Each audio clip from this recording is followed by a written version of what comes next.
बिहार की राजनीति में एक बार फिर मुख्यमंत्री की कुर्सी को लेकर घमासान तेज हो गया है। एनडीए में सब कुछ ठीक है, ये दावा भले ही किया जा रहा हो, लेकिन नेताओं के बयान बता रहे हैं कि अंदर खाने सत्ता और नेतृत्व को लेकर जबरदस्त खींचतान चल रही है। सवाल सिर्फ इतना नहीं है कि बिहार की राजनीति में अगला बड़ा चेहरा कौन होगा, बल्कि सवाल ये भी है कि नीतीश कुमार की राजनीतिक विरासत पर आखिर किसका हक होगा। सवाल ये भी उठ रहे हैं कि क्या बिहार एनडीए की कमान बीजेपी के हाथ में ही रहेगी या फिर जेडीयू वापसी करेगी। इसी सवाल ने बिहार की सियासत में नया भूचाल ला दिया है।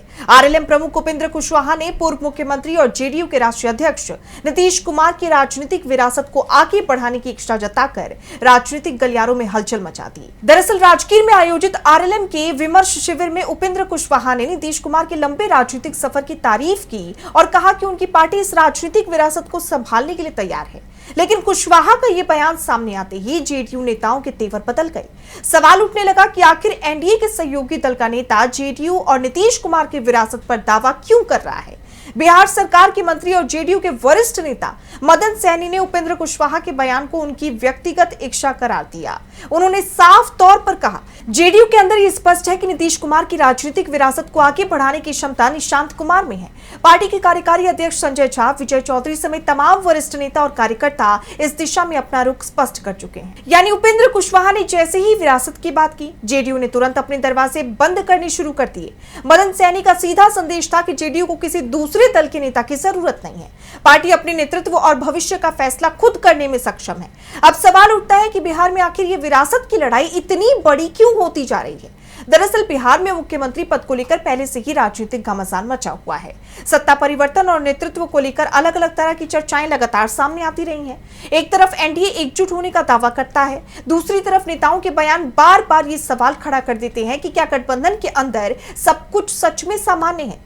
राजनीतिक गलियारों में पहले भी मुख्यमंत्री पद को लेकर विवाद और अटकलें तेज रही हैं। जब सम्राट चौधरी मुख्यमंत्री बने और नीतीश कुमार की राज्यसभा जाने की चर्चा हुई, तब जेडीयू नेताओं ने बीजेपी पर जमकर निशाना साधा था।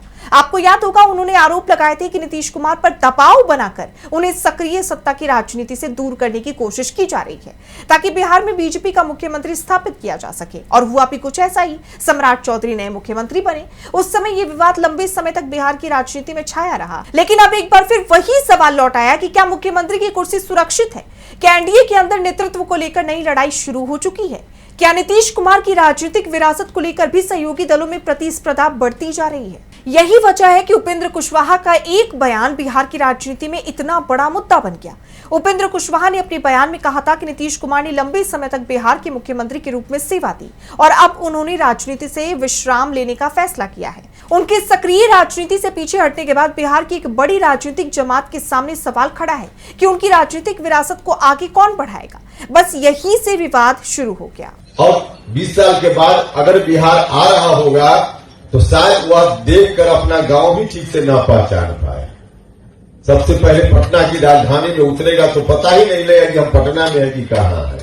इतना विकास नीतीश कुमार जी ने किया, हर तरफ विकास का काम नीतीश कुमार जी ने किया। भारत की सरकार और बिहार की सरकार ने मिलकर किया है। और इस बात के लिए जितना धन्यवाद दिया जाए, हम तो आग्रह करेंगे प्रदेश नेतृत्व के लोगों से, यह अंतिम दिन एक प्रस्ताव यहां से पारित कीजिए कि नीतीश कुमार जी ने और एनडीए की सरकार ने कितना अच्छा काम बिहार के लिए किया। इसके लिए एक धन्यवाद प्रस्ताव यहां से पारित करना है। इतना अच्छा काम हुआ, लेकिन हर आदमी के जीवन का भी एक फेज होता है, आदमी के काम करने का भी एक फेज होता है। अब नीतीश कुमार जी ने फुर्सत ले ली है बिहार की राजनीति से। एक तरह से मेरे शब्दों पर किसी को आपत्ति हो सकती है, लेकिन मैं जो कह रहा हूं उसका भाव समझिएगा। उन्होंने एक तरह से फुर्सत ले ली है। जब तक फुर्सत उन्होंने नहीं ली थी, बिहार के मुख्यमंत्री के रूप में उन्होंने सेवा दी, बहुत बेहतर सेवा दी। खुद ही उन्होंने इच्छा व्यक्त की, अब फुर्सत ले ली है। और फुर्सत लेने के बाद फिर से एक बार एक बड़ी जमात बिहार में और देश में है, उसके मन में चिंता है वह विरासत अब आगे कैसे बढ़ेगी। उस विरासत को आगे बढ़ाने का दायित्व लेने का दावा बहुत सारे लोग करेंगे।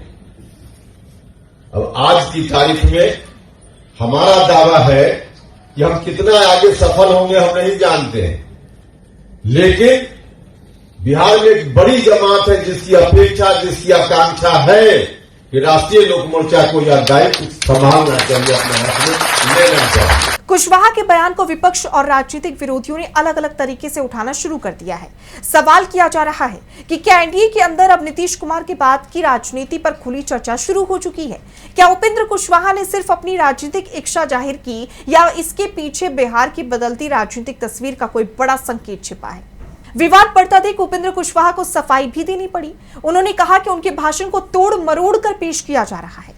कुशवाहा ने साफ कहा कि हर राजनीतिक दल की अपनी विचारधारा और कार्यशैली होती है। जो काम राष्ट्रीय लोक मोर्चा कर सकती है वो जेडीयू नहीं कर सकती, और जो काम जेडीयू कर सकती है वो आरएलएम नहीं कर सकती। उन्होंने कहा कि इसका मतलब किसी तरह का टकराव नहीं है। कुशवाहा ने यह भी दावा किया कि उनकी पार्टी पूरी मजबूती के साथ एनडीए गठबंधन के साथ खड़ी है और आगे भी खड़ी रहेगी। लेकिन सवाल यह है कि अगर सब कुछ सामान्य है तो फिर सफाई देने की जरूरत क्यों पड़ी? और अगर विरासत की बात सिर्फ एक सामान्य राजनीतिक बयान थी तो जेडीयू नेताओं को तुरंत जवाब देने की जरूरत क्यों महसूस हुई? यही सवाल है जो बिहार की राजनीति में एनडीए की बेचैनी को उजागर कर रहा है। इस पूरे विवाद के बीच विपक्ष ने भी एनडीए पर हमला बोला। आरजेडी विधायक भाई वीरेंद्र ने परिवारवाद की राजनीति को लेकर एनडीए पर निशाना साधा। यानी जिस एनडीए ने लंबे समय तक विपक्षी दलों पर परिवारवाद का आरोप लगाया, अब वही सवाल उसके अपने राजनीतिक ढांचे पर खड़े किए जा रहे हैं। ये लड़ाई सिर्फ एक राजनीतिक विरासत की नहीं है, ये लड़ाई बिहार की सत्ता की दिशा तय करने वाली लड़ाई बन सकती है, क्योंकि नीतीश कुमार बिहार की राजनीति का लंबे समय तक केंद्र रहे हैं। उनके नाम पर गठबंधन बने, टूटे और फिर बने। कभी बीजेपी के साथ सरकार, कभी महागठबंधन के साथ सत्ता और फिर राजनीतिक समीकरणों में बदलाव। बिहार की राजनीति का बड़ा हिस्सा नीतीश कुमार के इर्द गिर्द घूमता रहा है। लेकिन जैसे ही उनके बाद की राजनीति पर चर्चा शुरू होती है, हर दल अपनी अपनी राजनीतिक जमीन मजबूत करने में जुट जाता है। जेडीयू चाहती है कि उसकी राजनीतिक विरासत पार्टी के अंदर ही रहे। बीजेपी बिहार में अपनी ताकत लगातार बढ़ाना चाहती है और छोटे सहयोगी दल भी चाहते हैं कि भविष्य की राजनीति में उन्हें नजरअंदाज न किया जाए। यानी बाहर से भले ही एनडीए एकजुट दिखाई दे, लेकिन अंदर भविष्य की सत्ता को लेकर राजनीतिक महत्वाकांक्षाएं साफ दिखाई देने लगी हैं। फिलहाल उपेंद्र कुशवाहा सफाई दे रहे हैं कि एनडीए में कोई टकराव नहीं है और उनकी पार्टी पूरी मजबूती के साथ गठबंधन में बनी रहेगी। लेकिन बिहार की राजनीति में बयान कभी सिर्फ बयान होते ही नहीं है।